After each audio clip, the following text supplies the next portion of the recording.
Associate, bigger the better. Yes. Bigger than you need it, better. Bigger than the better.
we we get there before you're king and it's more preventive than and that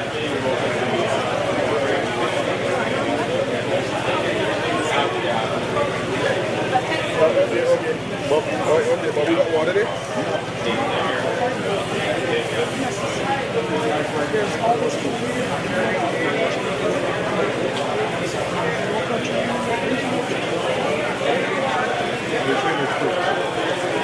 So this looking like this way. People come to work, do something like, and you can get international benefits certificate for it.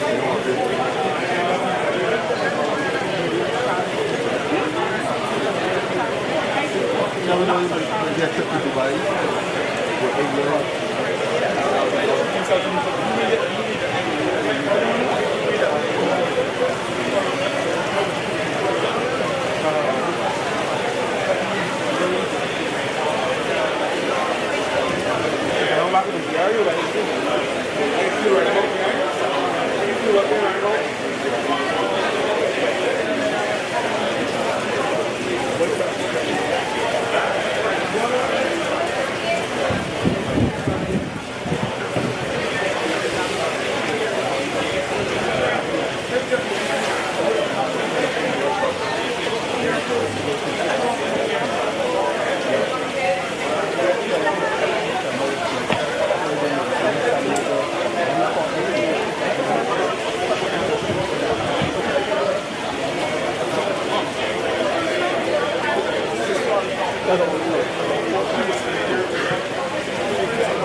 They probably sports people quite up, so they put them on the queue and why can ask them and why can ask them basic questions.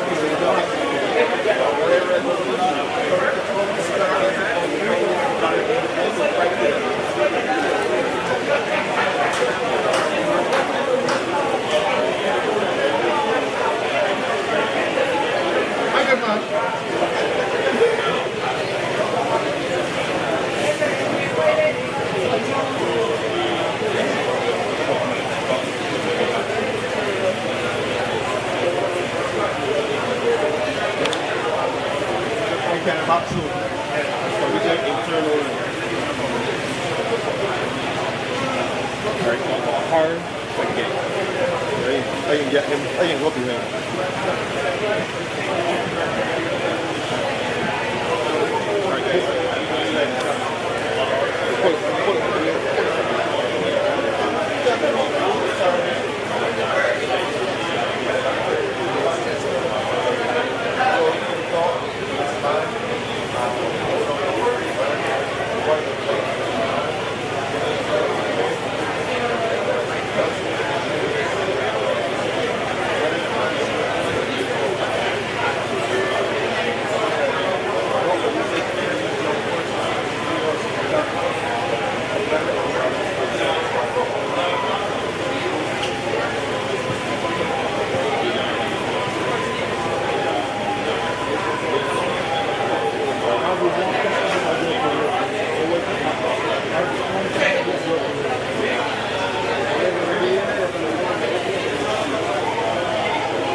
this morning at the police recruitment fair with Sergeant 1388 Richard Smith.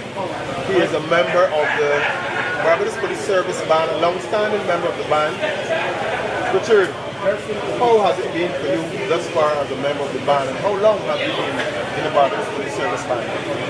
Well, I have been a member of the police service band for the past 27 years. Spent 1 year as a band apprentice, and I graduated after being a bandman, which is a police constable.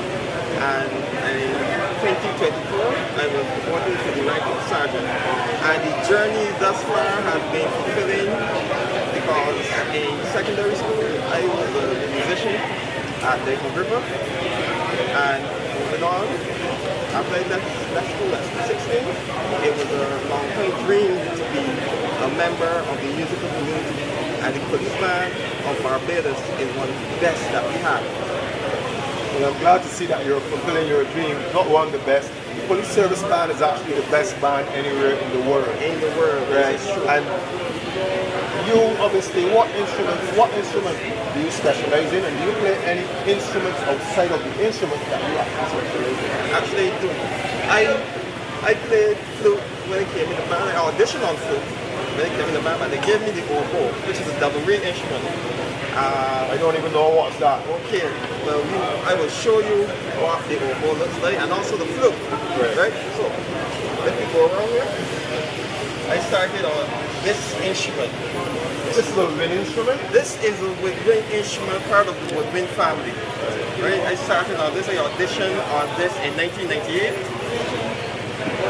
And then, after I became a band apprentice, they said, we have too many flutes, so you can use this. This is an oboe. This is also part of the woodwind family. I don't have the reed. The reed is called a double reed.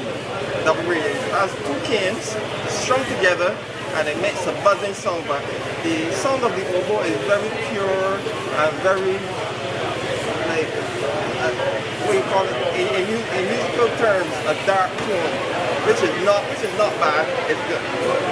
Right? I remember the police service band also. I have traveled. We do traveling extensively up until COVID kind of slowed that down. Right? But we do a lot of traveling extensively, not only on islands, Caribbean, but also North America and Europe. So as a bandman, what benefited tremendously from being a member of the Barbados Police Service Band. That has shaped you into the nice, rounded, and disciplined individual that you are. Yes. You have a number of instruments here now on display, and I would like you to speak to us about these instruments and what they actually are. Okay. A lot of the kids love this instrument. This is called a bassoon. It's a part of the woodwind family. It plays in this, and also it's a double reed instrument. It looks complex, but it is not. It has, the tone is like a human voice, a human male baritone voice. It's like, right. I think I have a baritone voice. Yes, you do. Yes, you do. Lovely. These things very popular in Barbados. I sure you know the name of this instrument. I am musically foolish. Clarinet. Clarinet. Clarinet, very popular instrument in Barbados. This is the smaller big brother, E-flat clarinet. It has a high sound, high pitch, and this is the B-flat clarinet. Right?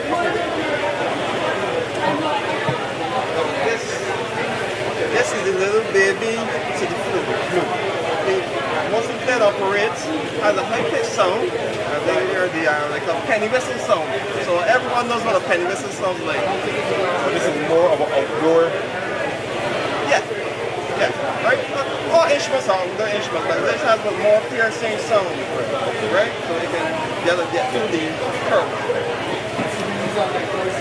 And here we have another popular instrument. You know this, Inspector. You have to know this. Truly, man.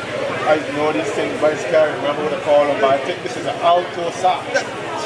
Your musical food can audition if you want to.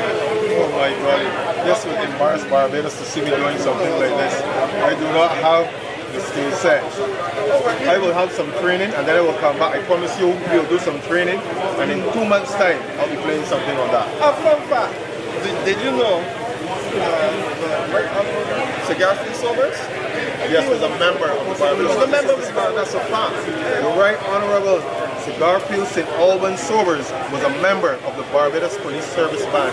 He was represented by Major Farmer, who at the time was the commissioner. Commissioner.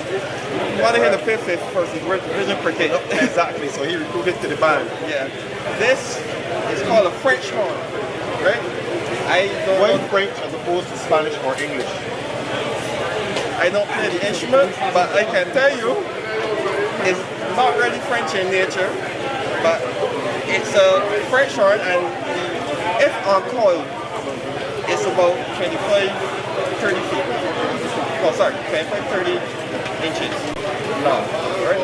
And it's a double horn, so it has an F side and a B side. There are others that are triple horn, right? And this one, you should know this one. Trumpet. It's part of the brass family. It's called a trombone. A trombone. My friend Christopher Harper, who was a member of the band. Yes, Christopher Harper used to play the trombone in the police service band. Right? And on that note, we have a rich history of Barbadians who were part of the police service band. Right? And also members of the community who were trained by police service. Right? Ms. Anning, I was told trained in school. Top musician. One of our very top musicians, right? Dr. Adley also assisted the regiment band in the 70s. Right? We have a lot of prominent musicians and directors in Barbados. Everyone knows Prince Cave. He rewrote a part of he added trumpeting to the national anthem. Right? So when you join the police service band, you join a legacy. And a legacy that will go on even after this world has ended. It will not, but so what would you say to any young person who wants to be a member, who is thinking about it, becoming a member of the Barbados Police Service Band? What would you say to them? If you love music, it's a fun venture and you get to see the world. That is my experience. I love music. I got to see the world the same time. And after 27 years, I'm still enjoying it. So come, join us. We have a lot of instruments that you can play. You will be trained as a band apprentice. Band apprentice is from 16 to 19. Right? Between those years, you'll be trained from even if you have very little musical knowledge, you will train between those years up until 19. Then you become a bandman, which is a constable in the police force, and your journey continues. So what you said here, a person coming to join the Barbados Police Service Band does not necessarily have to be trained in music. We have a couple. No, you have a basic musical background, right. And you'll be trained. But this is for the guys, the band apprentice. Because the band apprentice, we can mold. Right, coming from a young schoolboy, schoolgirl, then coming directly to the band. And what age are you allowed to come to join the police band? 16. 16 years old. 16 years old.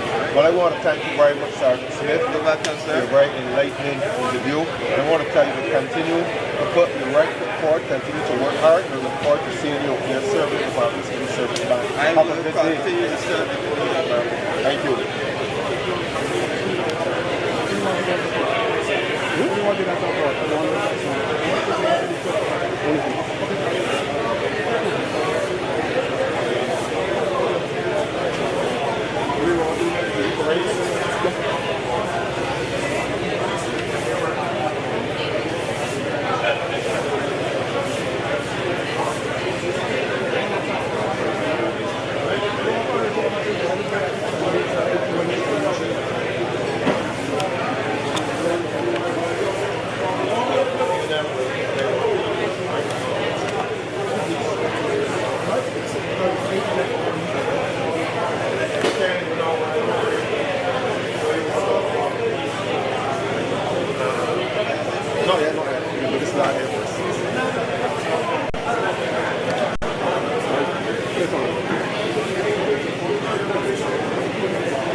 sanctification too. I know money. They pay no money at all. And this is what you do.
Trying to draw for it.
joined the Marine section of the Barbados Police Service. And with me today is Station Sergeant Ford, who's in charge of the Marine unit. To his left is Sergeant Eversley, and to my right is Senior Constable Murphy. Now they are all members of the Marine unit.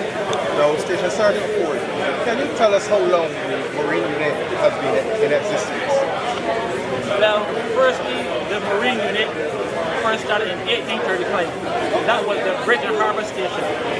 And for those years then, as it was in operated at the Bridge and Harbor Station, then that station closed down, and the Marine unit, which would be the all Harbor Police, that restarted in 1990.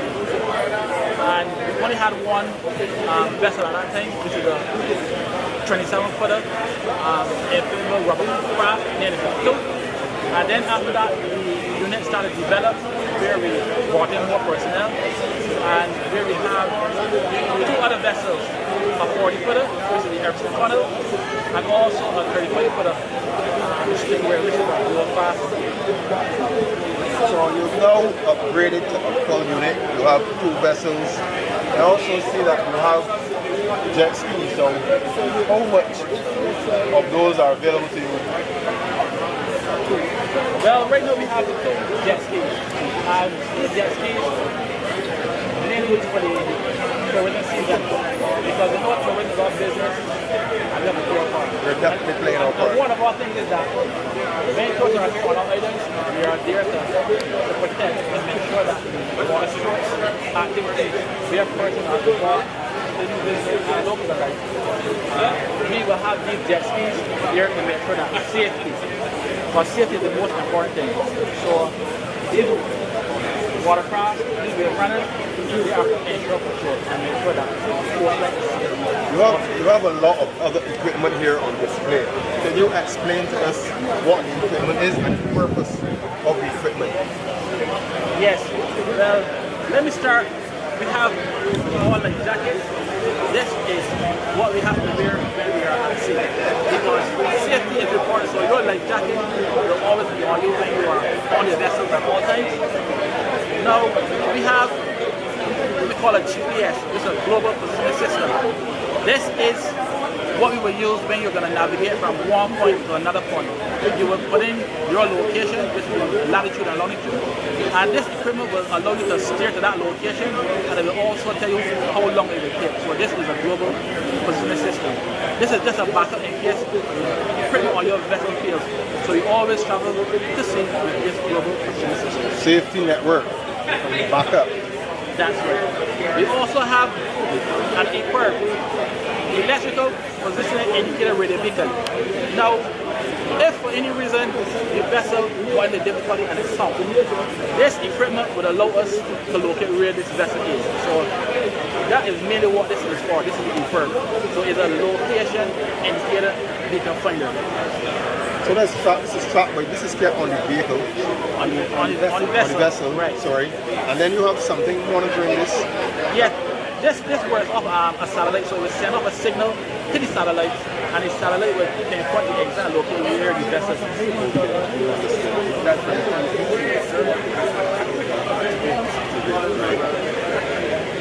and we have here. What is this big boy? This is we call it a torpedo. This is an underwater vessel. This is what we will use when we're going to maneuver underneath the water. Is a torpedo to navigate underneath the water. So it shapes as a torpedo. So I heard torpedo, I thought you were blowing up somewhere. No, it's just we're up on a mass destruction. No, it's just what we use to travel from one point to the other point underneath the water. So that is one of our water. How is it used? This goes on the water by itself. This goes with. As you go underneath the water, you will have a glove that have magnet, and once you touch these two parts here, it automatically starts the motor, and it allows you to travel underneath the water. So I can hold on to this? Yes, you can hold on to it. You will have the equipment on you, and you will navigate underneath the water to whichever location you want to go. Then we have our first aid kit. You know, when you are diving, and pressure and the diver gets into difficulty, this is the oxygen that we we will use, we have a mask that we will put over his face, and then we will open up the valve and we will have constant oxygen going to him until we get that person back to the land and the medical emergency team will be there to take him off to the hospital. So this is our medical emergency kit. And we have our diving kit here. This is what we will have on us when we are diving underneath the water. We have the cylinder which has 79% oxygen, 21% nitrogen. This jacket is called a BCD, which is a buoyancy control device. This is what you will have on you to allow you to go to whichever depth. And I must say, I have been to 140 feet. There was a vessel named the Star Nikita, just off the West Coast. It's a beautiful, beautiful sight when you're down here. But the deeper you go, the less thing that you have to stay on the water. So safety is always paramount. So this is one of the equipment that we use when we're going to do our diving evolution. So how heavy is this balls? Well, it weighs quite a few pounds, but once you get in the water, it is very light. That buoyancy is very light, so it allows you to travel down to the depth that you want to go. So this is all diving equipment. Wonderful, wonderful. Sergeant Eversley, you're a member of the Marine unit. How long have you been in the Marine unit? I've been in the Marine unit a long time. Actually, 20 plus years. 20 plus years you've been at the Marine unit. And at the unit itself, we have found that this unit encourages you to be the best that you can possibly be. It opens up your avenues, not only in the Marine aspect, but it allows you to advance in other courses so that you will become a better partner and a better activist for the service in itself. Now, we have been exposed to not only in this field where we have the safety aspects, but the unit also provides you the opportunity to be trained in engineering aspects, because it's important that we are able to maintain the equipment that we have. Very important. Now, what really is the role of the Marine unit? Now, as the forces water asset, our job is first and foremost water security. Security is paramount for the service and for the island overall. Now, in doing this job, we have to engage in the protection of our natural assets. This will include all the environment. This will include fisheries, protection of our reefs, and ensure that those persons that come to the island are able to comply with all the laws that are regards to the sea and maintain our stability. How long you said you were in the unit? I've been in the unit 20 plus years. 20 plus years. And how have you enjoyed being at the unit? Well, the unit is the place that we actually enjoy our work. You know, think about it. We have a job where we have the possibility of enjoying the environment of the sea, where we're either on top of it on a day-to-day basis or we're underneath it. Now, how many people can say you have a job, you can go to work, and you got the opportunity to rent a jet ski as part of your job, where people coming here to our island have to pay to enjoy that. Wonderful, wonderful. Senior Constable Murphy. Yes, sir. You've been at the unit for some time. 20 years now. How has it been for you so far? 20 years now. For me so far, it's a very enjoyable thing. It has its ups and downs, but it's very enjoyable. What I can say about it is that it teaches you a lot. It's one of the best units in Barbados for the service. For me, exactly. As good as communications, but not better. I think they're better than communications. I think they're better. I enjoy the when you make a call to that we have to like go and be with the King Trust program in relation to Training. IRC, the craft that we have here. The fitness level and different things on the mind. Tell me about your certification. Because I think you're a master diver. You're one to talk about that. I'm not the master diver. The master diver is here. Just tell me about your certification. Well, my certification came when I was back in the Coast Guard time. Coast Guard officer before joining the Barbados Police Service. Yes, I was. And I wasn't really certified here. I wasn't really certified here in the Marine because of a health issue in relation to a long problem that I found out after taking medical at that point in time. It showed something in relation to that. So then I only do recreational diving where I use my spear gun, my mask, my snorkel. Sometimes I go down to at least 50 to 60 feet on my own here. Right? But to use the cylinder which we were speaking about earlier, that here will cause something that will cause the door to strong down here. I don't take that chance. Don't make sense, but you've been serving us well, you're responsible for the training with the King's Trust. I've seen you doing that training. You've been doing an outstanding job. And as usual, what can we say? Serving with pride, protecting with honor. The Barbados Police Service Marine Unit. One of the better units. They consider it elite. Serving as good as, but not better than. But an outstanding unit, well led by Station Sergeant Ford. Thank you, gentlemen. Thank you, sir.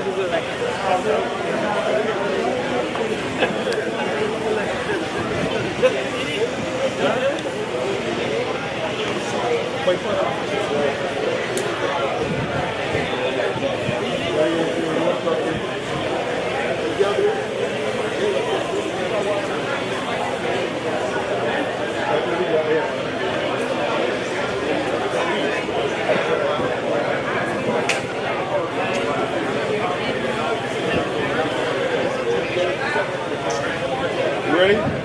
You ready? This is better one. I don't talk at our level. People don't understand.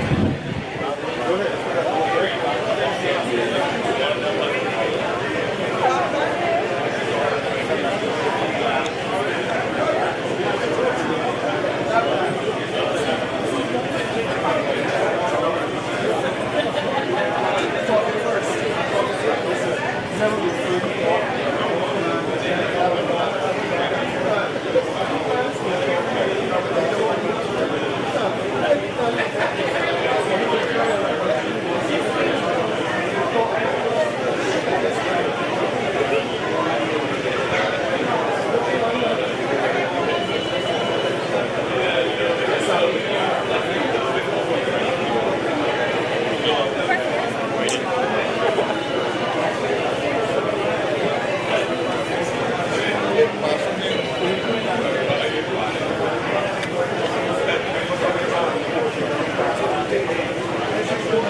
Right coming back.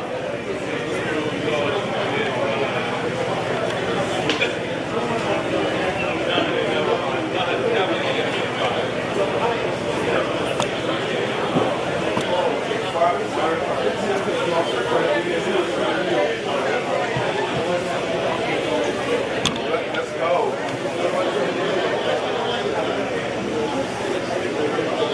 Right on them. Right?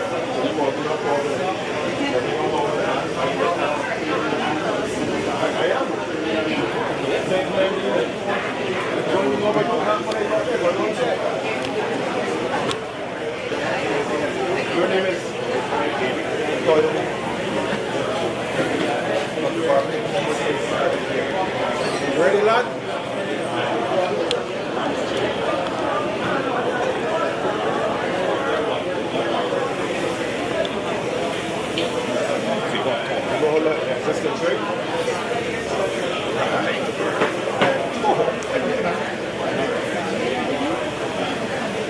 What's your name? It's happening. Ready for it.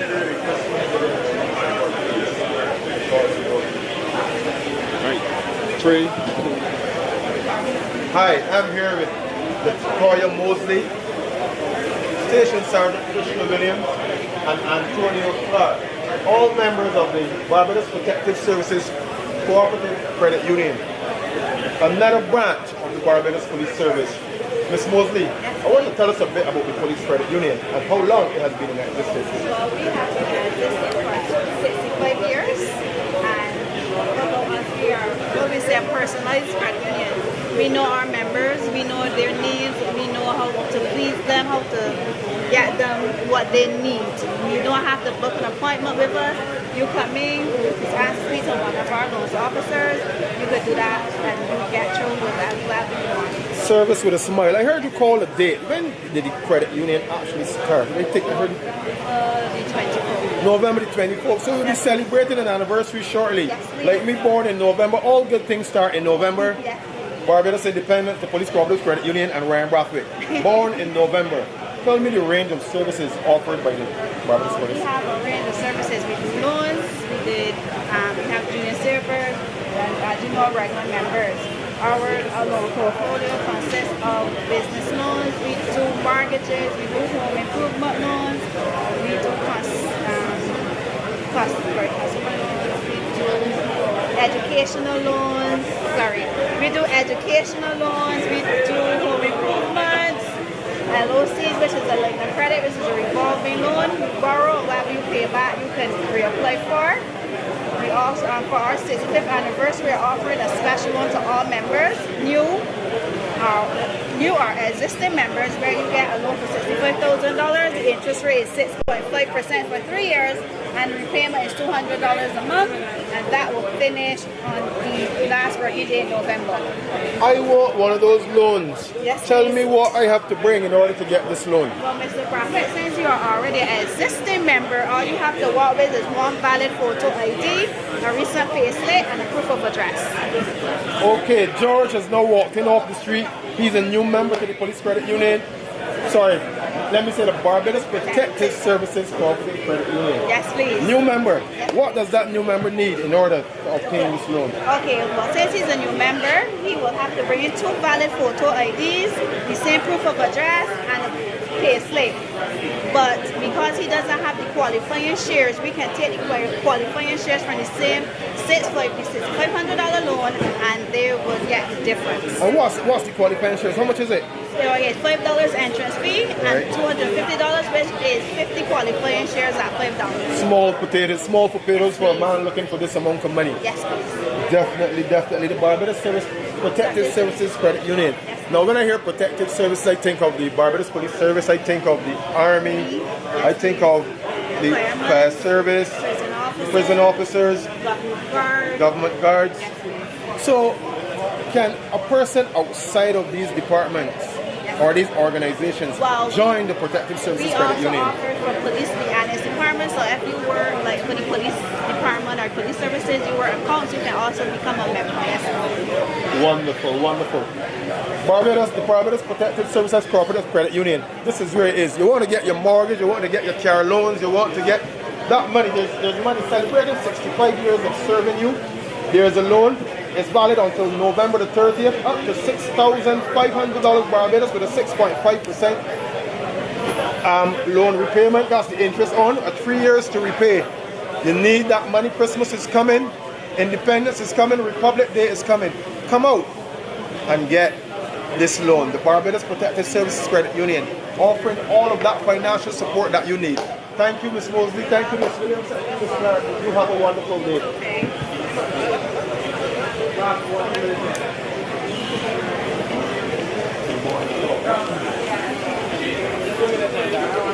Yes, please.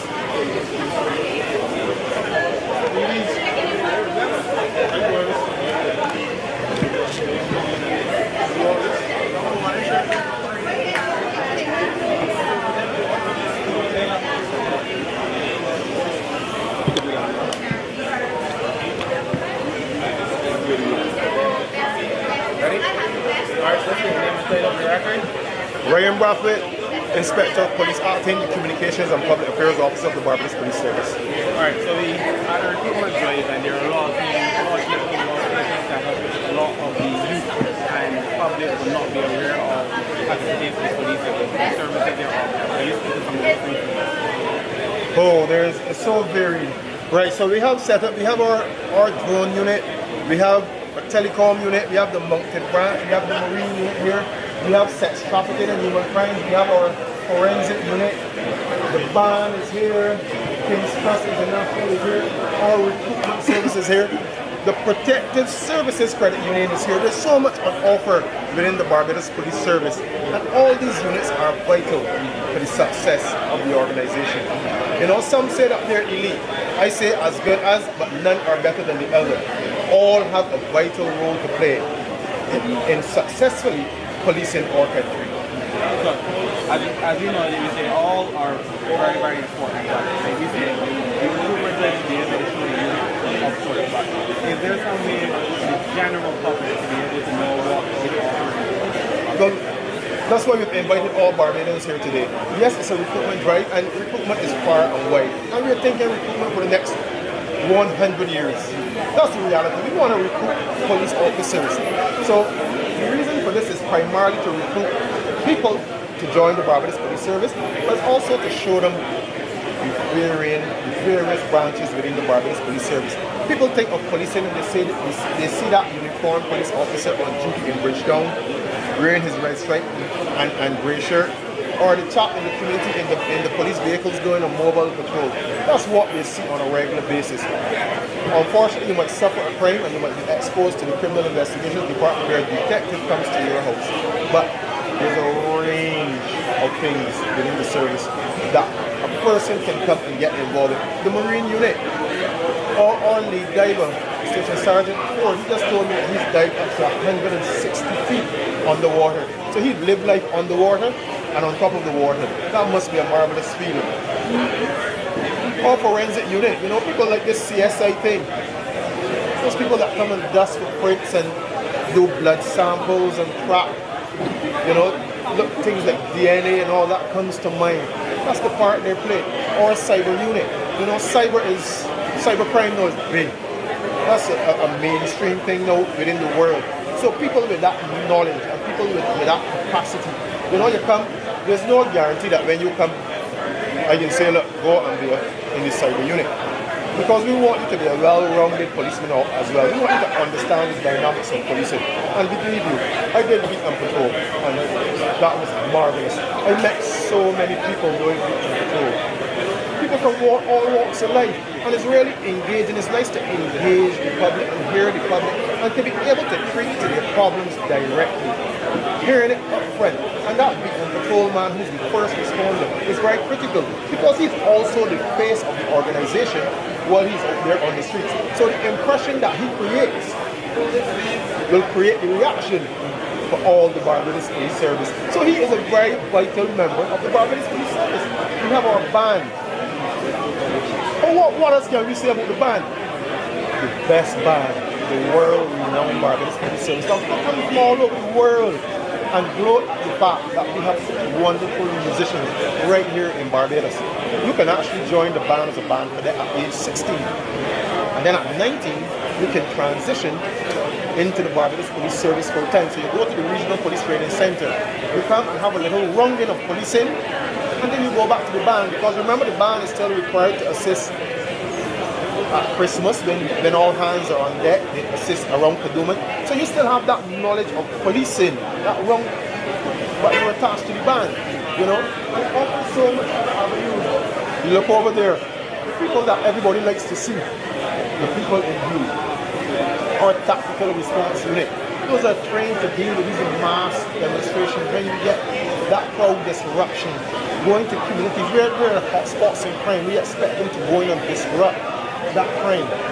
You know, we saw the tank, we saw the equipment that we are now using in order to patrol our streets. You can't want nothing better than this. You wouldn't find a more diverse organization. You wouldn't find an organization where you can serve with your heart and your mind and feel proud to know that you are doing your country proud. As it pertains to recruitment, right? You know, this is one thing. Are there any plans in the future, near future, to have one of these events? There must be no easy now. We can't rest on our laurels. We can't believe that this is it. You know, this is exposure to what we will do. But there must be proper events. So in the future going forward, we must target those high traffic areas. We will go and set up booths probably on Saturdays and we'll encourage people to come out. So you might find us at Sheraton. You might find us in Spikestown. You might find us in Whole Town. We'll be going all around Barbados because we are seeking out the best of Barbados. The best of Barbados, the best brains, the strongest people, the people with those big hearts to come out and serve. So we will be in your community. This continues. We need people to come out and serve. People with integrity, honest people, people who want to serve with pride and protect with honor. So we will be coming to your community. We'll be out there looking for the best of Barbados. Give me more than now.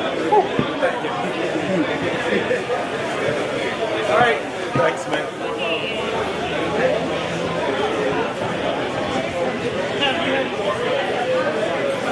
Are you ready for me? You want to do that? Yeah, Are you going to quick one? Just or? Are you ready for who you want to make that? Just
You are not in the chat?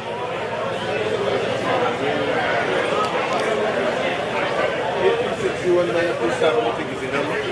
Subject correction, I think that's the number. Let me chat there. Go and talk about that. Yeah? Right, boom, man. Boom, what? Right, boom.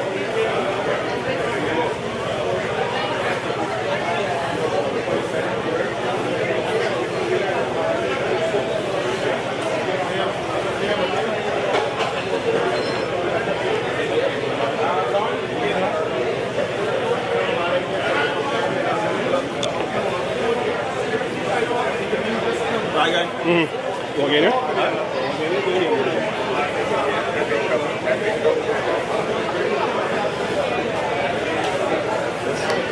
Talk hard, right? Right. And 2, 3. Hi, we're here with the men in blue. These are the guys that all Barbados like to see, the members of the Tactical Response Unit. With us today is Sergeant Daw. Welcome, Sergeant Daw. How are you doing? I'm good, Inspector. And Constable 1842, members of the Tactical Response Unit. Guys, starting with you, Sergeant Daw. How long have you been a member of the Tactical Response Unit? 24 years, sir. 24 years. And you, Mr. Henry? I have been a member of the Tactical Response Unit for 15 years. 15 years. All right, guys, a very important unit in the Barbados Police Service. People call it the elite unit. Tell me, what is your role as a member of the Barbados Police Service?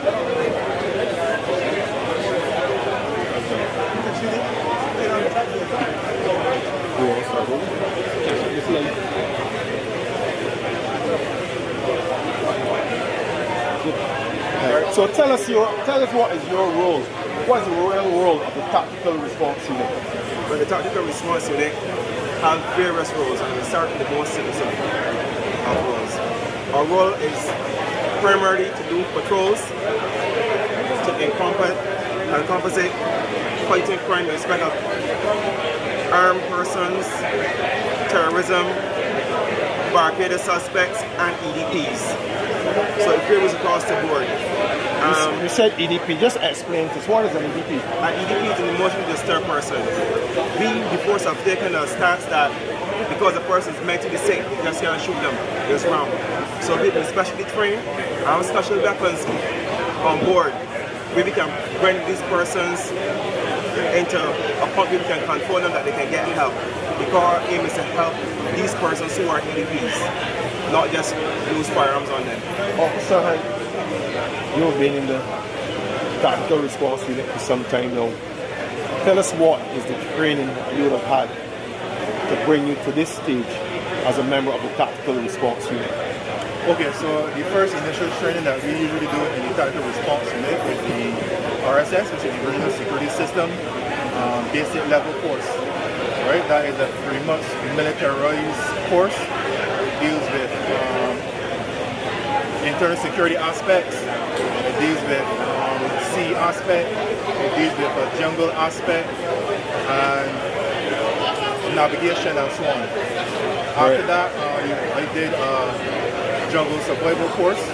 So I can throw you out in the jungle and you will survive. Very much. Right. Tell us what that jungle survival course is. That's a life-threatening injury. If you don't act fast and know what to do, the person will pass away. They also victims, they responded to victims of accidents, and persons may have fainted and stuff like that. So I could cover. So right, you're a qualified emergency medical technician, and you've had that training before. Okay, so I did my EMT course in 2018 at the Barbados Community College. Prior to 2018, I was a medic in the Army Flex Force. Right, this where I did a basic medical assistant course, and then I did some continuous medical training to bring up the level of a medic, which would be the same level as the EMT or Army service personnel. Right. And you said you're a member. I had already a background in military training. I understood what full discipline was, because the military is full rigidity, and criminal are part of the special operating on instructions. You came with that level of discipline, understanding what it takes to be a police officer. It is important to have discipline, because you cannot be a police officer. You're telling people about the laws of Barbados, and you yourself understand. We will only tolerate persons in this unit who are fully unit. What is the criteria? Is there a criteria? Yes, there is a criteria. When initially persons, young police officers come into the force, they are given a 2-year period rotation. On completion of that rotation, they can be attached to the unit, and once they are attached there, as Mr. Hunt alluded to, they'll be given that person in sync with or basic police officer baton. You must be trained to use a baton. You don't just issue with a baton. No. Be trained. In this organization, everything is that training. you have is training. We are going to make our personnel, was executing the duty, qualified to do the right thing. This, although it's simple as it seems, can cause death if used incorrectly. That's why training is important. Helps persons to be able to bring EDPs under control of to discharge the firearm. We also have our taser. Very important. This is the ballistic sheet. It goes on top of the officer's head, and this has the ability to stop 9mm rounds on the range. On the range. One of the most important things for safety is this of body armor. And body armor is important was in the everyday operations. I can bring it back a little to the left.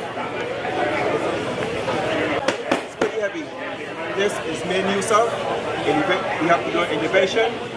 This is a ballistic shield for using against small arms.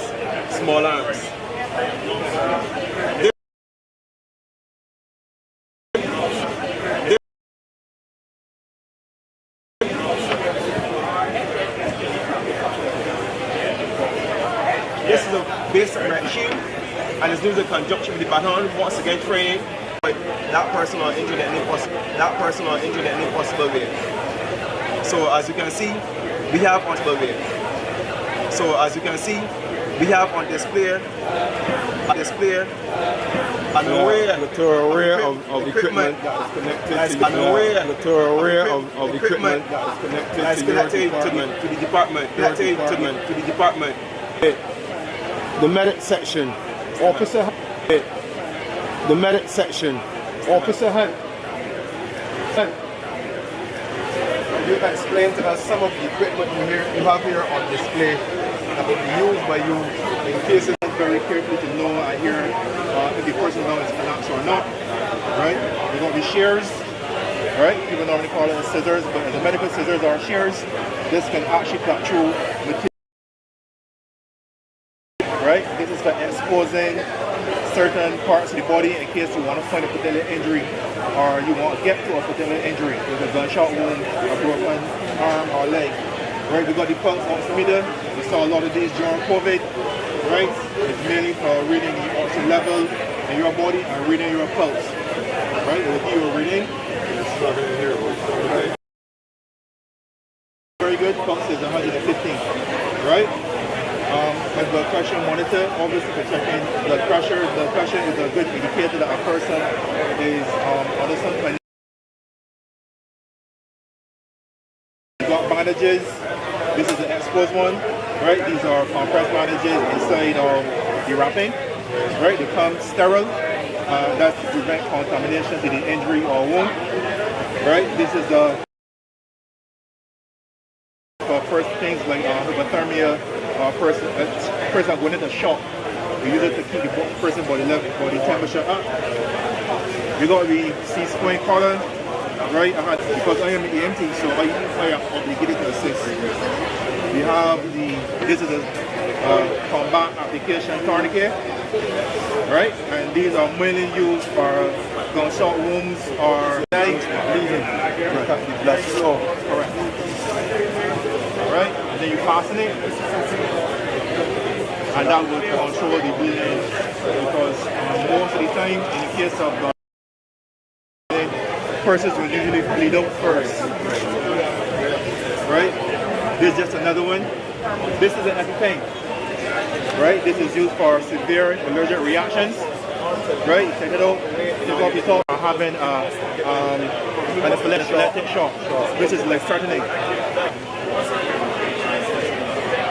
Here we got a SAM split. Right? We call that in the medical, we call that a sucking chest wound, right, or a pneumothorax. And what happened is the bullet will go in here, or even knife will be stabbing. Everything you inhale and exhale, lungs, air gets into the cavity and compresses the lung, and it collapses. Right? That's called a tension pneumothorax. That's life-threatening, and that happens in minutes. So the quickest thing, we can get to that as well. So the EMT, you good? Somebody there. Try to get I need to interview you at some time, don't hide. So make yourself available. So think of all the things that's happened with technical response with what you do there.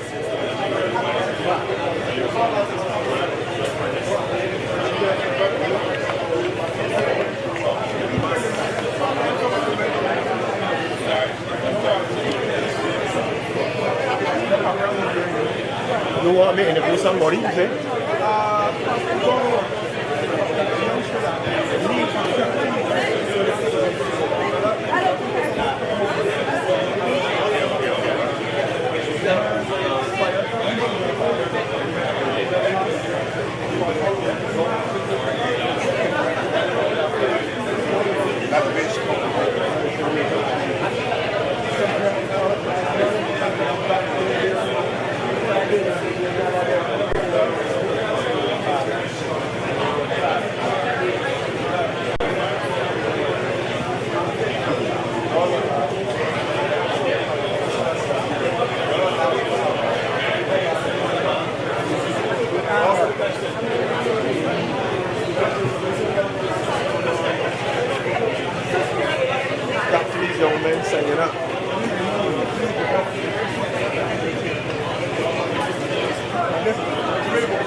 We're ready.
Yeah, we actually going live in Barbados on our internet, on our police internet.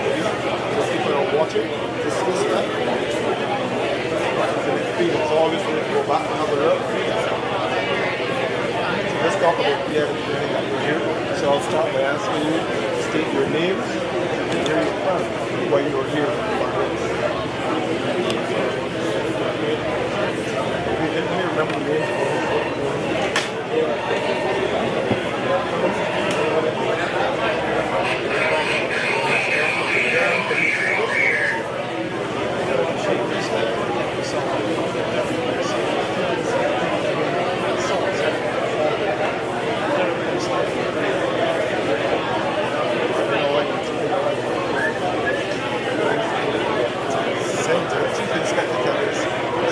Durham Constabulary, and they're going to go in the business. Right, so you got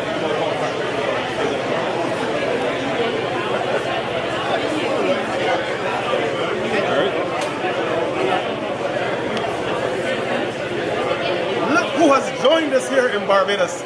Chief Inspector Kevin Salters from the Durham Constabulary. Police are from England. Northeast England. And you are? Beth Cummins, also from Durham Constabulary. Right, and they are here in Barbados assisting the Barbados Police Service with some training. That training was going on now for the last 2 weeks at the Regional Police Training Center. Talk to us a bit about that training, Chief Inspector Salters, and your connection, the Durham connection and the Barbadian connection. The Durham connection and the Barbados connection is fantastic. We're very proud to deliver training for the Barbados Police Service. We've been here for 2 weeks now, delivering a middle management course to middle managers, get my word out, within the Barbados Police Service. It's gone exceptionally well. The people are fantastic. They've absorbed every bit of knowledge from ourselves, and yeah, it couldn't have went any better. We're back early next year to deliver some more.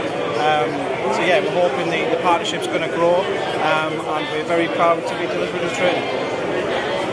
Right. So that training has gone well. I'm hoping to be on that training next year when you return. Tell us your role in that training and how has it been for you and what the training really entails. Yeah, so I'm one of the lead facilitators, and basically we've been covering all things leadership in a policing context. It's been really, really good. We've had problem solving as kind of the centre of it and that Durham difference, and there's been some phenomenal people there. So part of what we're doing today is seeing some of the students, see what you guys do day to day, and strengthening that family bond between Durham and Barbados. It's been really good. Yeah, we really look forward to that continued relationship. There's nothing, training is vitally important. The world continues to evolve and training is paramount to keep us up to date with what is really happening. How do we go about it in terms of leadership? How do we motivate our people to want to work? And now you're here at the recruitment fair. You've been around, you've been looking at, how has it been for you? It's fantastic. It's like one big family, and we're really proud to be part of it. Being a police officer is probably the best thing I ever did in my entire life. Preach it to About becoming a police officer, don't hesitate, just do it. It's a fantastic experience. There's no 2 days the same, and the Barbados Police Service are fantastic. They haven't got bad police, they're all lovely people who genuinely care. So if you're thinking about it, please get yourself down here today and sign yourselves up. Thank you.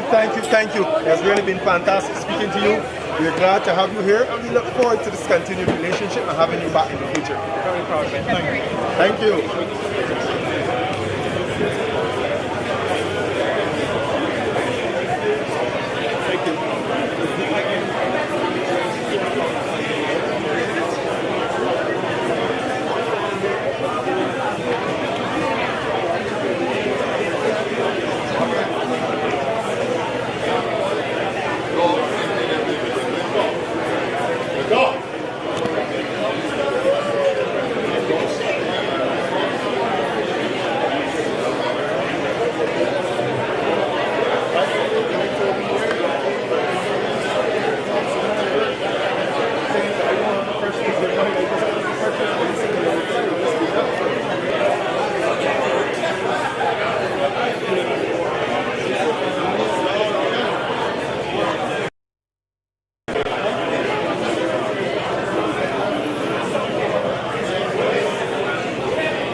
We're gonna talk hard because you're great thing for me.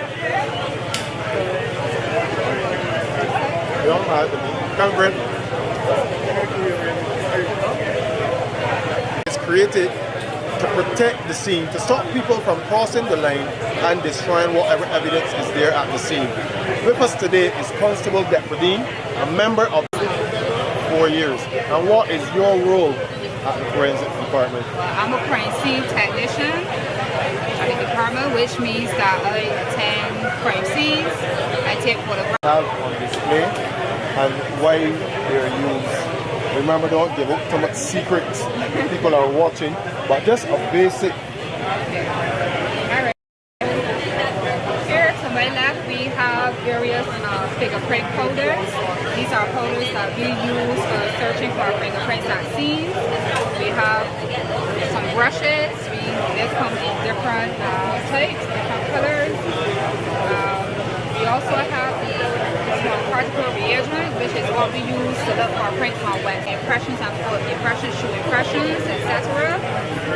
We have the fingerprint lifting tape, which is what we use to lift the prints for services.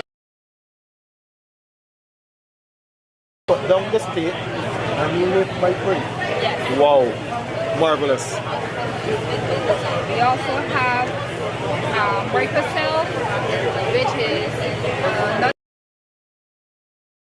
for the prints that we can't lift with the fingerprint tip.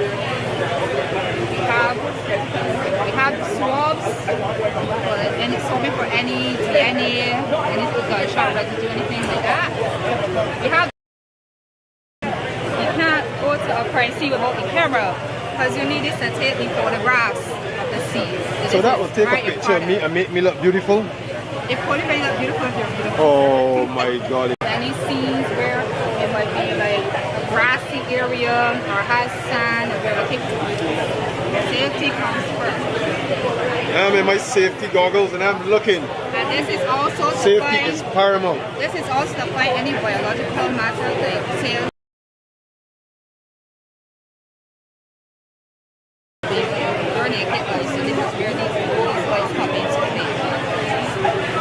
Interesting, interesting. Many items here on display here at the forensic booth. Our technicians had to become a forensic crime technician. After I was transferred to the unit, I had to do firstly a basic crime firstly, because before coming to this department, I did not even know how to operate a digital camera. So I was taught that. I was taught how to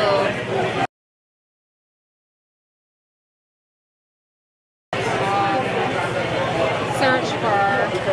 Also, firstly, let me add in our. Remember, I said safety first. That's one of the things you were taught. Safety first. When you are going to any scenes, you must always make sure that you are dressed properly in our PPE. PPE. You said PPE. Explain to our listeners what PPE stands. Personal protective equipment. So we have here, we call it toilet suit, and we also have a respirator, so we use them to protect our need of your biological matter to be seen. So all of that I was taught in my training, along with many other things. Everything don't come to mind. Job as a crime scene technician, some other small pieces of equipment, but no doubt sure very important pieces of equipment. Explain this equipment that we have here. So looking at it, you can see that it's like a camera lens, right?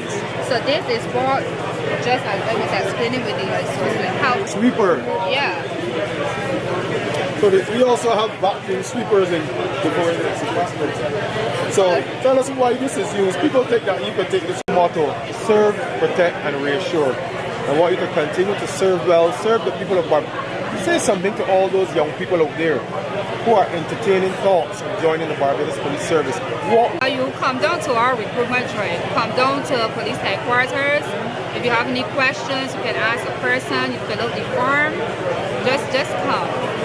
anyone will assist you. Because if it comes to your mind, you thought about it. How did you to become a police officer? What inspired me to become a police officer was forensics. I always had an interest in forensics from a little girl watching CSI in Miami. I know a lot of you watch that, and I enjoy it. Before working at the forensic department, you didn't start at the forensic department on graduation from the Regional Police Training Center. No, I did not. Tell us some of the other attachments you had before you found your calling. Going to work in the forensics department. When I left the training school, I went to traffic department. I actually enjoyed that. I never thought I would enjoy traffic, but traffic. Going out there, doing traffic stops and learning all these different traffic rules and regulations. Like I actually enjoyed that. After I was then rotated to the District A station. District A is one of the busiest stations, but I enjoyed my time there as well. Enjoyed working with the people. They're like Griffith, he is the man in charge of the Forensic Scenes of Crime Unit. Inspector Griffith, I want to welcome you first and foremost and tell us how long you have been at the Forensic Scenes of Crime Department for over 30 years. I've been a scenes of crime investigator for almost 24 years ago. The Federal Bureau of Investigation Division. I've also had training with the Police Academy in El Salvador and also in Alabama and also in Texas. Forensic Scenes of Crime evidence. Yes, correct. I conduct many training courses at the training center, Police Regional Training Center, and also in the department, where we bring the officers up to investigative techniques. Well, I want to thank you, Inspector Griffith, for the service that you've put in, the hard work that you continue to put in on a day-to-day basis. And I want to ask you now to say something to all of those young Barbadians who are seeing the police service as an alternate avenue. They want to serve, but they're a little unsure. Tell them why they should become members of the Barbados Police Service. Well, it's the best thing for any young person to get involved in. You know, being able to protect society, protect your fellow countrymen, protect your families is a worthwhile and very experience and intriguing job. You know, every day is something different. Every day is something different, and once you apply yourself, you must be disciplined. Once you apply yourself, organization, and then encourage the young people wherever they are to come and join the Barbados Police Service and reward it. Thank you, Inspector Griffith. Serving with pride, protecting with honor.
my soul to be a part of it.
tell me to put it.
They try to sound different. Yeah, fine, we're going. I know for you.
Can you come here for it? So how you get down there for it?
Good, man. That was good.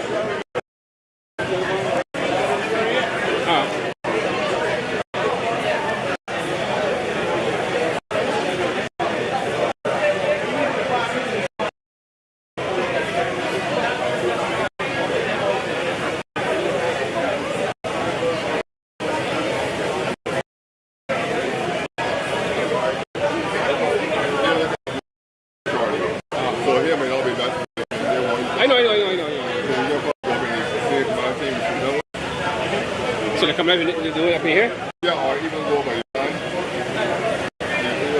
Up by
Good going, guys. Good going, guys.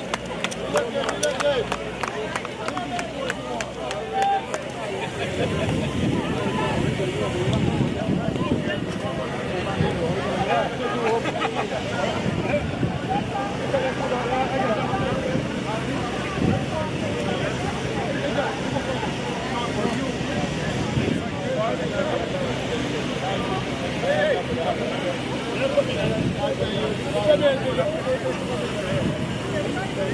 Hello? So right there you have it, ladies and gentlemen. Classic demonstration performed by the Tactical Response Unit, Armored Extraction, another part of the Barbados Police Service, serving with pride, protecting with honor, and you see the capabilities of the Tactical Response Unit, one of the many elite units within the Barbados Police Service. Just as good as the Communications Department, but not better than the Tactical Response Unit. Another round of applause, people. Thank you.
The poster. The poster. Barbados Police Service. You that got thing?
Ready?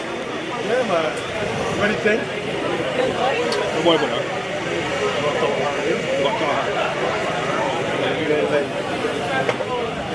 Don't need to be afraid.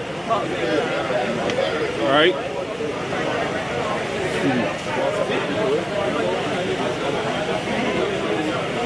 I'm here with Station Sergeant 1751 Edgel. She is the person in charge of the drone surveillance unit of the Barbados Police Service. Welcome, Ms. Edgel.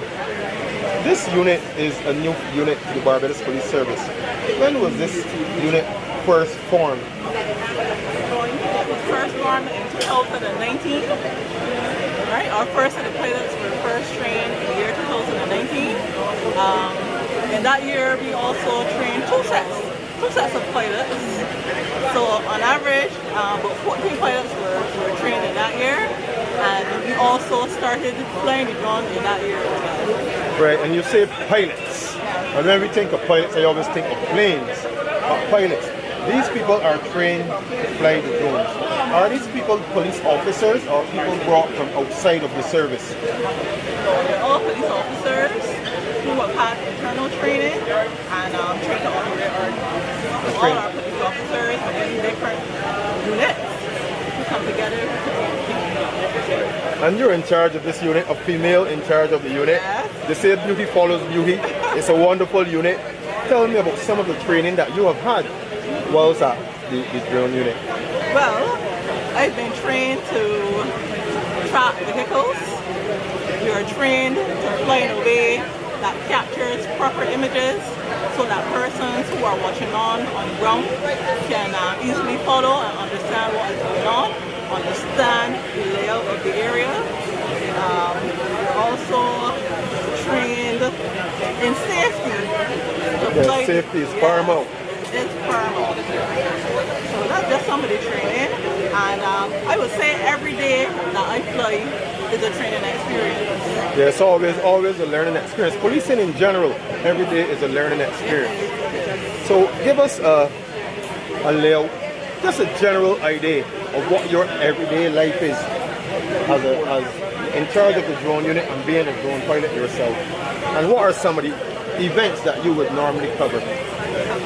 Well, I don't know about the everyday part. However, some of the operations that we would utilize the drones for, as for POVA, yes, to give persons who are in charge of the event an overall view, a situational awareness of what is going on. We also would use it for disaster management. So when there's a system that has passed, before that all clears, my team and I, we will go up there with our drones and assess where there's flooding, which roads are impassable, and then we pass on that information to the persons in charge so that they can best allocate their resources. Wonderful, wonderful. Well, I see you have some equipment here. I just like you to explain the type of equipment that you have here. I guess it's part of your drone activity. So we have 3 different types of drones on display for you today. All of our drones are DJI. The manufacturers are DJI. It's a Chinese brand. Explain that. You say DJI? Yeah, that's the name of the manufacturer. The people who make the drones, and they're Chinese operated companies. Right. Chinese owned companies. Right. This first drone I have for you is one of the drones that we use almost on a daily basis, and it's the Matrice 300. The Matrice 300 comes with a camera that actually is a 3-in-1 camera. Right. There are 3 different cameras within this one sensor, And here we have what you call the spotlight sensor. So it's an infrared spotlight sensor. So perfect for operating at night. At night. Yes. A drone must be controlled by a remote controller. So this is the remote controller that controls this particular drone. And as I told you before, we allow persons sitting on top of the operations to be able to see what the drones are seeing. So that is going to entail having internet access, right? We carry out our dongles. We also have a Starlink have internet. And also there's a laptop that we will operate on. All that is yeah, but what is the capacity of this drone? How long can this drone go in one flight? In one flight? Approximate time. Approximate time, I would say about 35 minutes by time. However, 35 minutes might sound like a short time, but we have adequate supply of batteries and it's down and back up. Down and back up. Down and back it's up. quickly changeable batteries, so to get back up in the air, it takes about 5 seconds. Right. 5 seconds to get Longer back than a sitcom on TV. Those are the Jeffersons. The Jeffersons is only for 30 minutes. Right, and then we have some other equipment. I guess these are smaller drones. These are just some smaller model drones that we use. This little one here is the Matrice 30, and it's basically a compact version of the 300. Right. So for those deployments where you want it to be quick, we will utilize it. Because it's just a matter of unfolding the arms and putting it down on the mat. Well, this is very fascinating, eye-opener for me. So I want to thank you, Station Sergeant Edgel, for all the wonderful work that you're doing. Continue to serve with pride and protect with honor. You're doing a magnificent job, and all the best to you. Thank you. We're going to cap the sign band.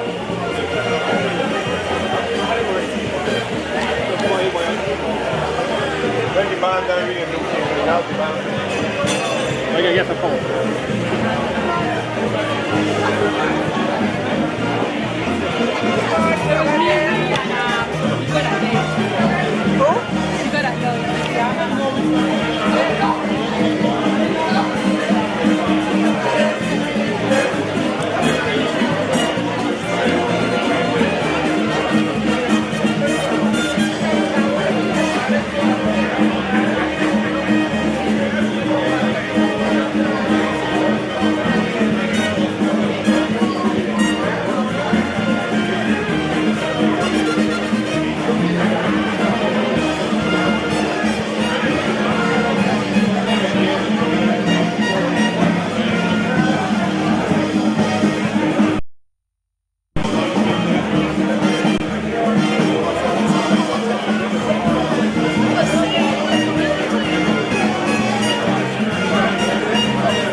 Something is really happening here today. So I really hope that you have something happening in your repertoire. Play ready? It's a nice to go play. It's so good to go play twice. It's a nice to go play twice. Something is happening right here at Rainbow. I don't even know the start, but you can sing. Do something happening again. Something nice is happening here at Rainbow. Something's happening quickly. Okay. There we go. This one right here. I can remember it.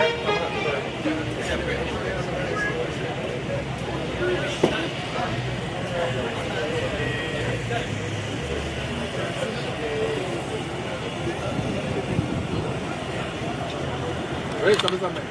Twice. You know what? Mark twice, right? Mark twice. Three. 1, 2, 2, 2.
clean.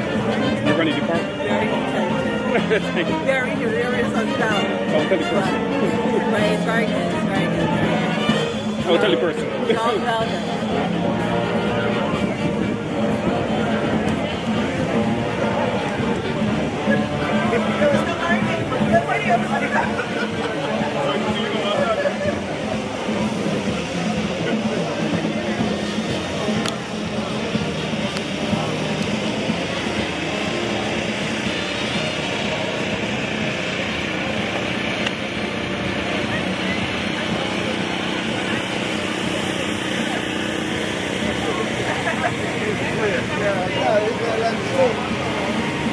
Tastes good? Just making sure. I thought the bottom.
Live.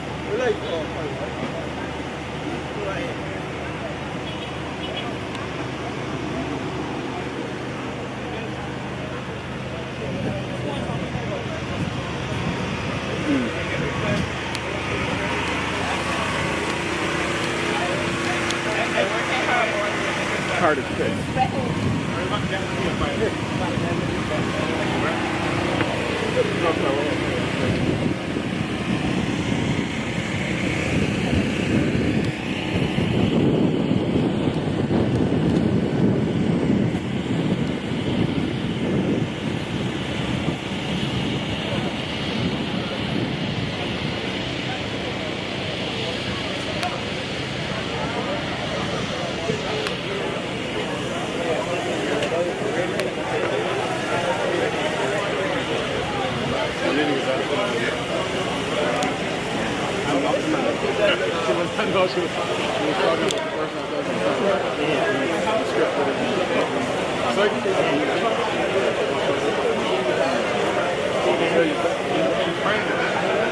I'm not the man.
Hi, Mr. Holder, how you doing? Mr. Holder, you're the oldest bandsman alive. And I want to have the honor and privilege of interviewing you, sir, to go live on our police network, Mr. Holder. You joined the band in what year again? Oh my golly. And how long you served in the band? 44 years. 44 years. And you left at what rank? I left at the assistant director. Assistant director of music. So this is how we're going to go. I'm going to ask you your full name. You're going to tell me your name. I'm going to say, yes, right. Then you call your name. And then you tell me, ask you, what year you born, Mr. Holder? He's there already, though. He's there already. You interview ready? You go all around? Come on, let's go.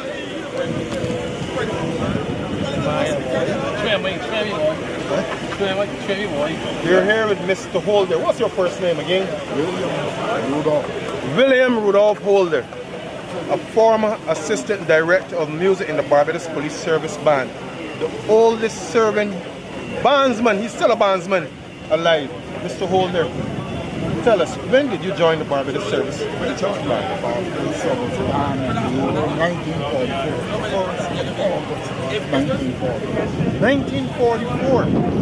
That's some 7 years after the riots, 11 years before Hurricane Jeanette. Right. And how long did you serve in the band? I served 44 years. 44 years, a long time in the band. And tell us, how was it then for you as a serving member of the Barbados Police Service attached to the band? It was quite different from what it is today.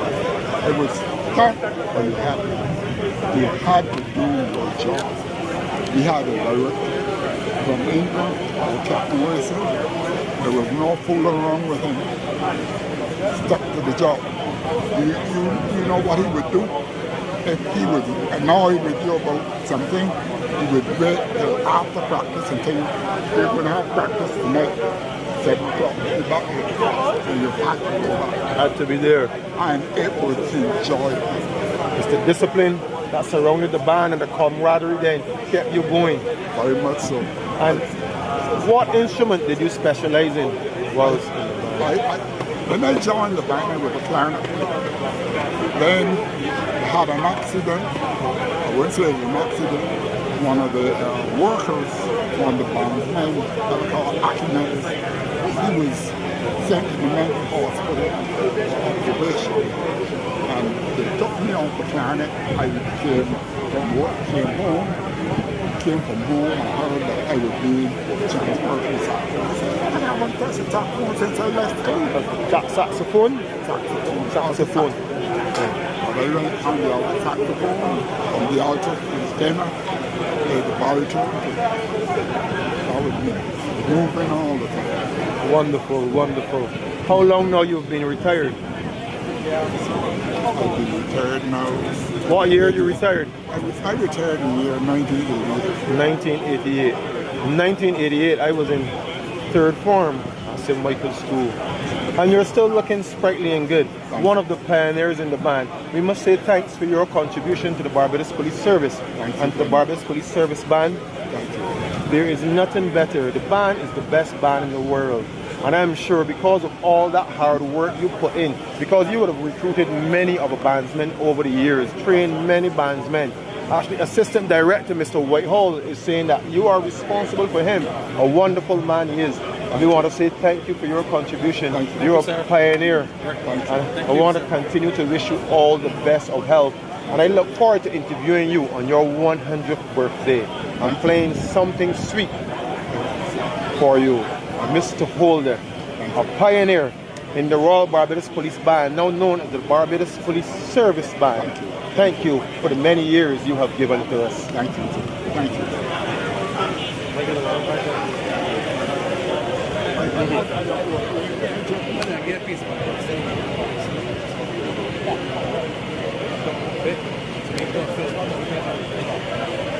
me do a quick review of your play back in the space of the band. Yeah, I'm board power right now. You're in position in the band here, right?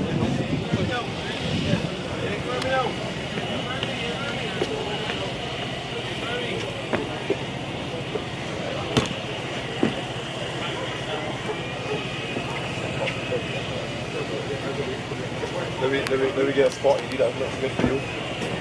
Wait, maybe back. Okay.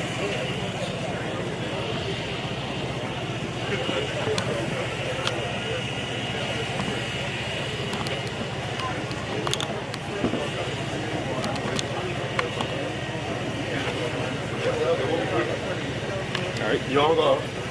Nah, you don't need the mic. You left the mic on Mr. Ola. Yeah. Yeah, the mic. Yeah, the mic. I see we hear Mr. Ola. Look at all them girls he had back in the day. You got to put on your best face to make the view. Boy, this is my first interview right now. It's the service bank. Tell sweet, you can't look like that. That's all okay. That's normal.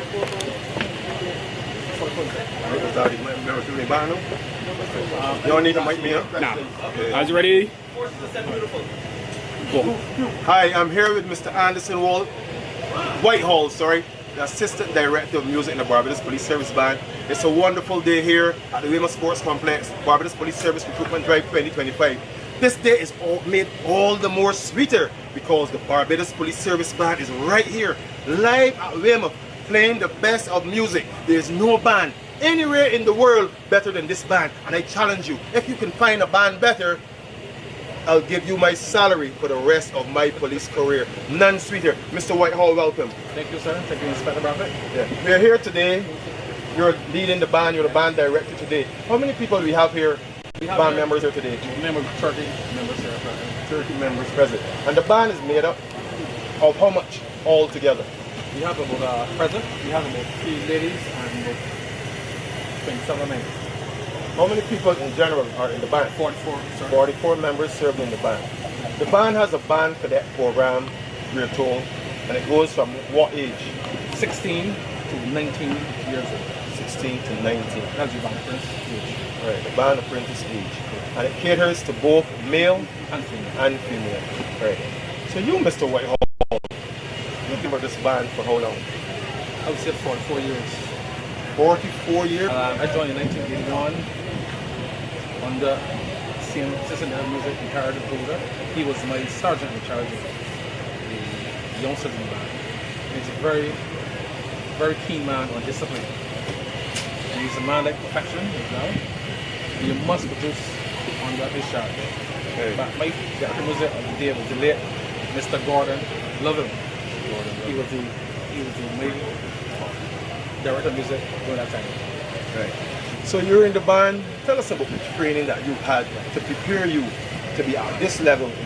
Right. When you join the police band as a band apprentice, you are actually live at the police band from Monday to Friday, and you're under the direction of senior sergeant or inspector, who will give you the duties to perform, like cleaning the bar room, cleaning the instrument, bar room inspection, drill on mornings, and then enter an instrument in the latter part of the morning from 9:30 to 10:30. Go and you practice your instrument under the direction of the inspector or senior sergeant, and you pull through the spaces to encourage you to practice your instrument. And the majority, I must tell you that you must practice your instrument 24 hours to get perfectly how these youngsters here are. You spoke about an instrument. Tell me, what is your instrument of choice? My instrument of choice type to, I would say tuba, no, tuba. I played tuba for over 15 years, and trombone the rest. So when you started, you played the trombone or right, the trombone, and then you moved on to the tuba. The reason for that is that when you're short of personnel, you get transferred to another instrument. Right. In those days, they had 2 tuba players, and youngsters who went to training school, The director of the day, Mr. Kevin Moore, said to me, you must play tuba because they're short of tuba players. So I went straight to play tuba. And you served under many directors. You said Mr. Moore, remember as a boy going to school, he used to come to the St. Michael School on evenings and he would teach music. Tell me some of the other directors you would have served under. The late Dr. Chris Latterly, he was my instructor at that time. Then we had Mr. Keith Ellis, the late Keith Ellis. Then we had Mr. Andrew Lynch, who's the music at Mr. Lynch. So over those 44 years that you have been in the band, tell me what are some of the changes you have seen? Well, I have seen the change of the band apprentice period because in my time you must do at least 4 to 5 years as a band apprentice. But these youngsters who join the band now who are actually qualified. So they do at least 2 or 3 years as an apprentice and they move on to the console. That's the change, the major change I saw in the band. Well, we know we're having some difficulty in recruiting members to the general service. What is the position with the band? Are you getting the numbers that you expect? The majority of youngsters that are available to us, they want to finish their studies in music. And as soon as they study music and they get their degree or diplomas, they'll come out and join the police service band. They really want to join the band, but I want to be qualified because we insist that you must be qualified to join the police service band in this era. Before you join with nothing and they train you. But now in this era, you must qualify at least a social degree or even grade 8 from Royal School of Music to join the police service band. So what would you say to any young Barbadian, male or female out there, who wants to join the Barbados Police Service Band? What advice would you give to them? Right. You can join the police band as long as you're qualified up to grade 5 level, to grade 8, or even diploma. You can join the police band, you can come and see us, see the director of music at any time, and he will interview you, and then you apply to the general force, and then we will accept you as a member of the police service band. The Barbados Police Service Band, ladies and gentlemen, serving with pride, protecting with honor. The hard-working men and women of the Barbados Police Service Band. The world-renowned Barbados Police Service Band. None better than the Barbados Police Service Band. I want to say thank you to the Barbados Police Service Band for providing Barbados with the wonderful music you've been providing over the years. All those many festivals, getting into schools, Christmas activity. You are simply the best. Thank you. Thank you much. You want to hear? We drink a drink. I'll be up late. He just let me know. No problem.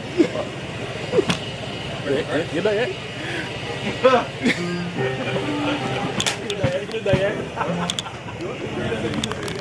That's all right. It's all right. That will be edited. It can't be edited.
can return.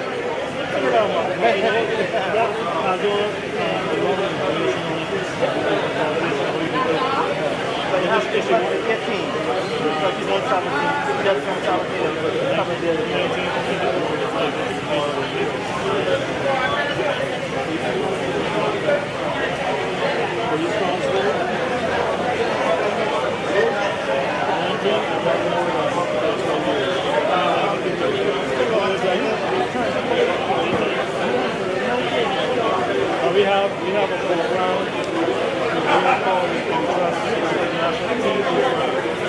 They're a good program. Very certain for the things you get to apply for that. And if anyone wants to join it's a 12-week self-development program. They have no actually school, working. A short school.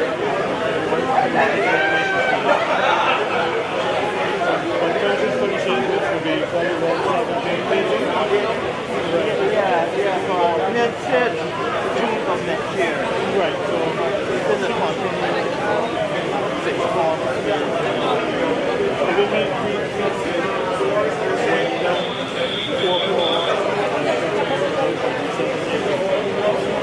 Next year, June, probably ready to start the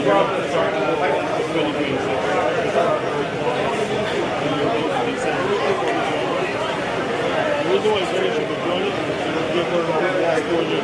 Yes, that is what idea. Exposure that eventually you're going to also use that as the base for doing this. We have had 10, 11 persons that associate. They're easy and something because of the training they have in the team. That was so good. Thank you. Yeah.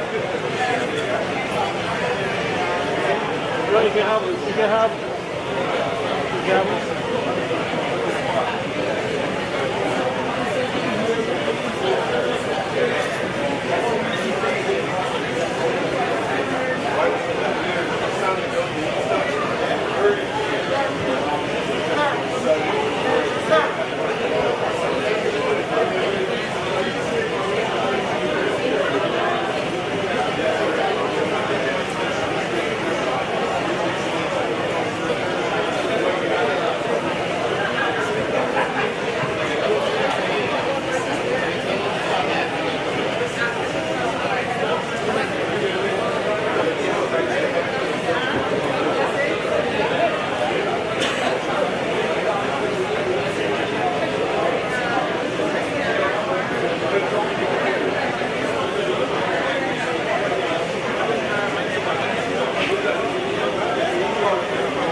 K9 and Profit.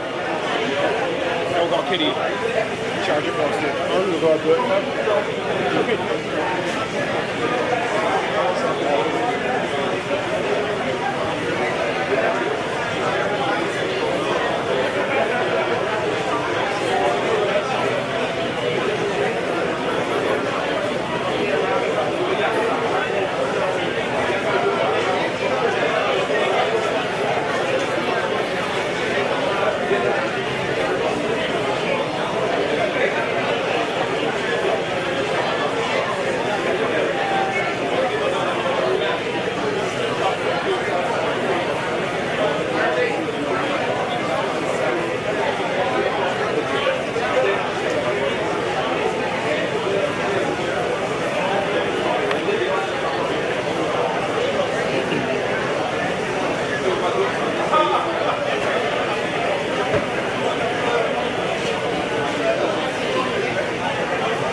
Thanks, buddy.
demonstration this time. It will be done by the K9 unit. So please focus your eyes on the area next to the rubberized boat. That's the area behind where the sex and human trafficking unit is set up. Our K9 will be doing, K9 unit will be doing a display in that area. Thank you.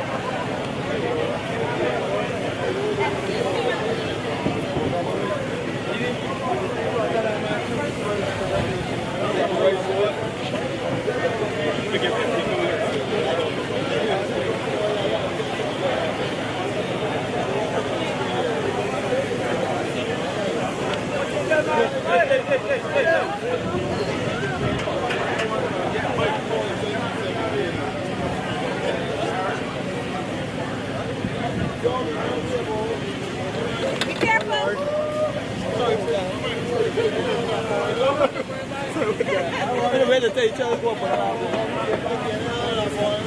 I can pull up. Hold up. You're going to put the lady out there. Yeah.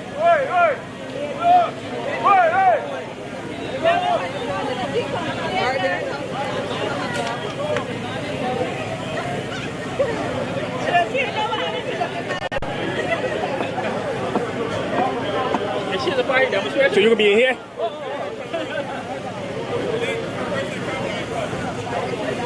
Huh?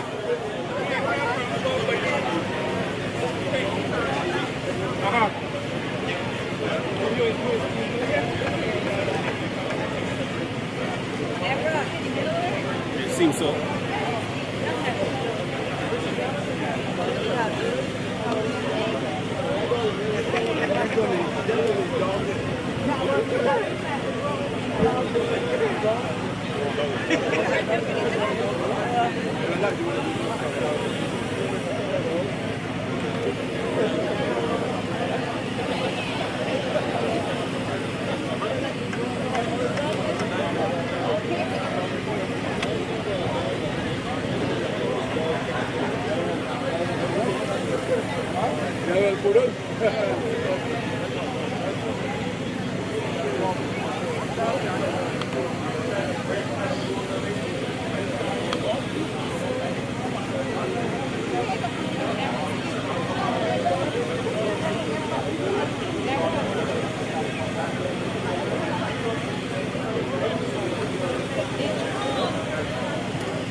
Everybody manning. Start.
Grab your hair, man.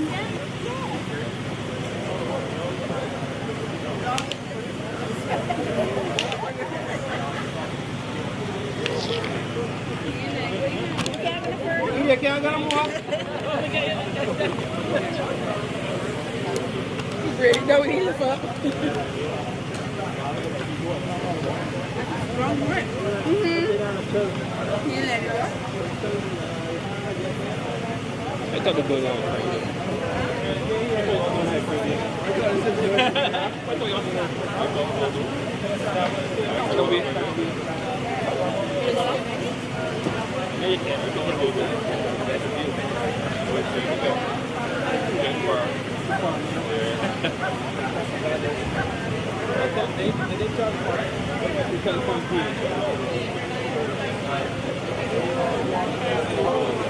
I can't do that over again, man.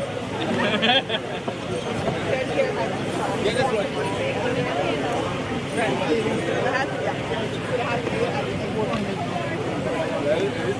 You're coming.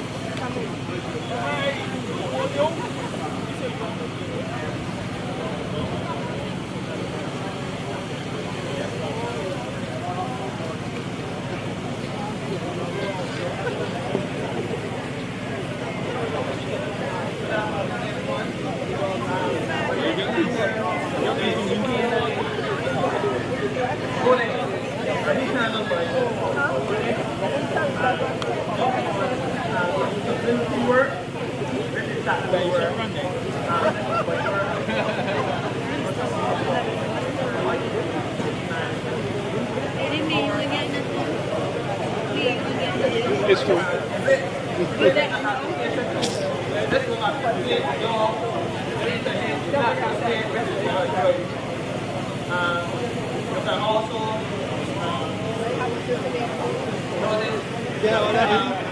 Or decoy, Nicholas, who's also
Better shots this time. Then they get to finish it early. Well done, well done, well done. You guys work this time, you guys work this time.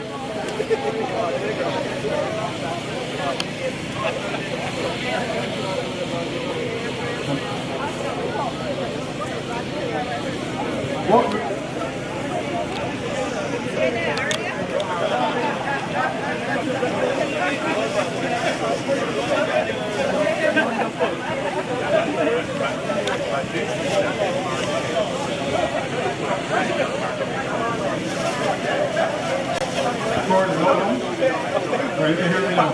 So what you witnessed here was a principal going on a site visit, came under attack by the enemy. The extraction team, using the armored vehicle, had to enter, remove the principal from the area. That was done safely. The enemy, as you saw there, deceased due to the gunwork of the tactical response unit, and the principal returned to her base safely. If you look at the tank, you will see that one of the operators appeared through the top, so he now had extended leverage over the attackers, and he was able also to use his firearm to break the he had what you would call an advantageous position from the tank. So thank you. These are all part of what the Barbados Police Service has to offer. Another one of those elite units within the Barbados Police Service. They're all elite units within the Barbados Police Service. That's a demonstration from just another one. Thank you.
Good?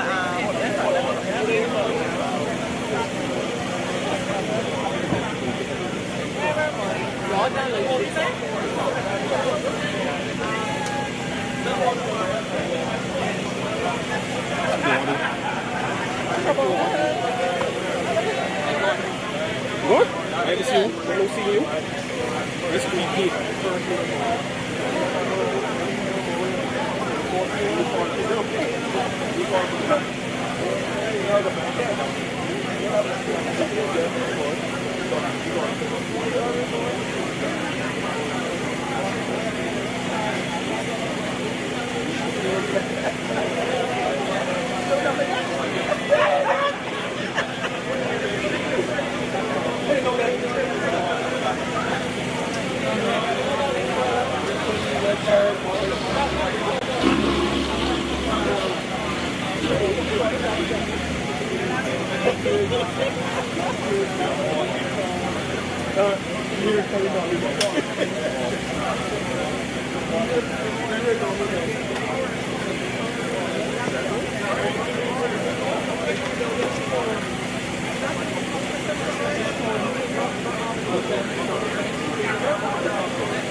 Thank you.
Thank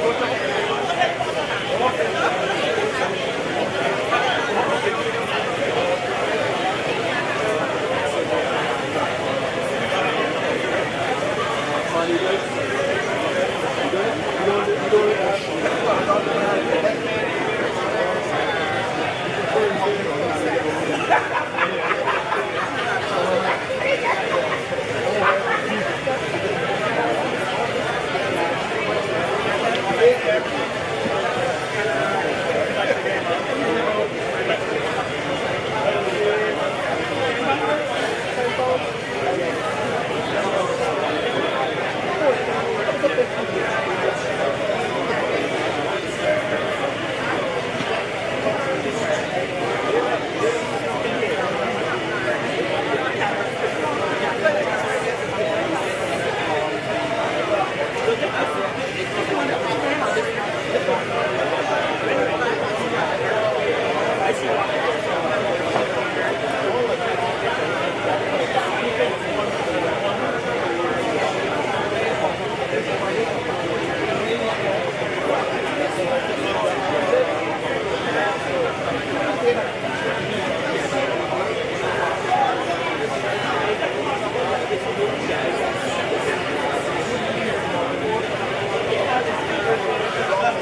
Good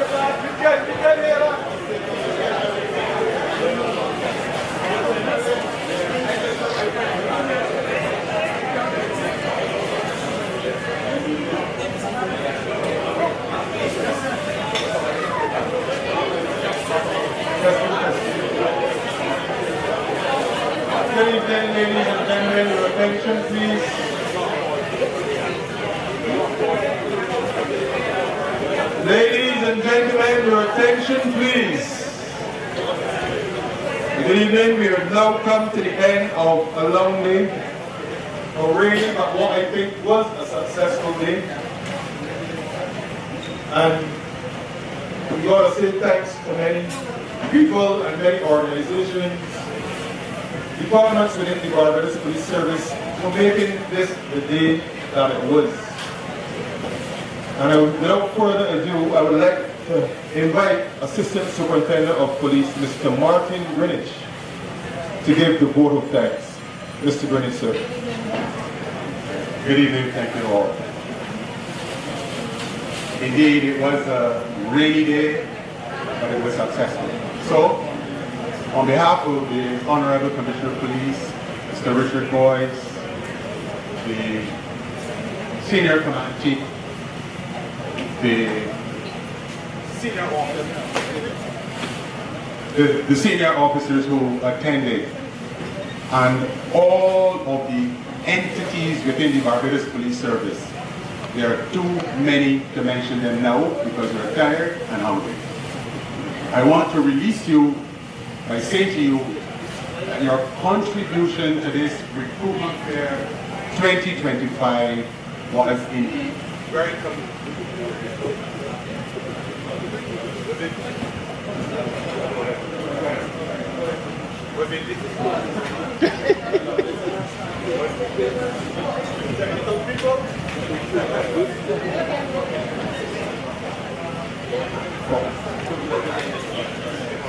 Okay, all right.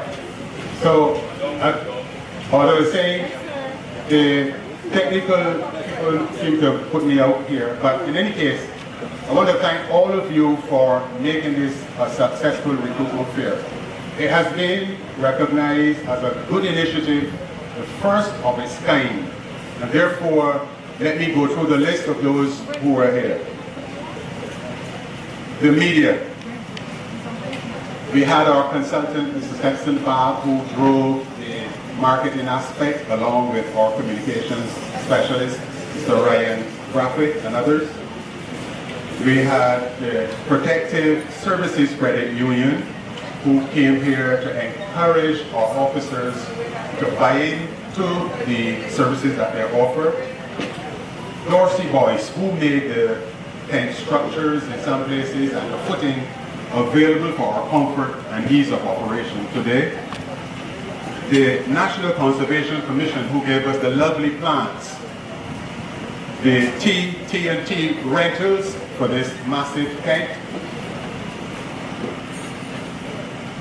The Color XL for printing of banners and associated regalia.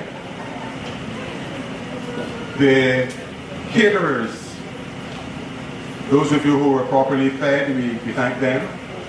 The Children's Christmas Party Committee, who were on site to provide the additional feeding and welfare support. The Provost and his team, who assisted with the barricades and the related setup. They will now be doing the breakdown as well. Now, the Sports Club is where we held the fair. Thank you to Ms. Whittington for extending that open arm invitation at this time and allowed us to spend an entire day here to make this fair a success. Now, if any of you believe that this fair should be done again, just give me a round of applause.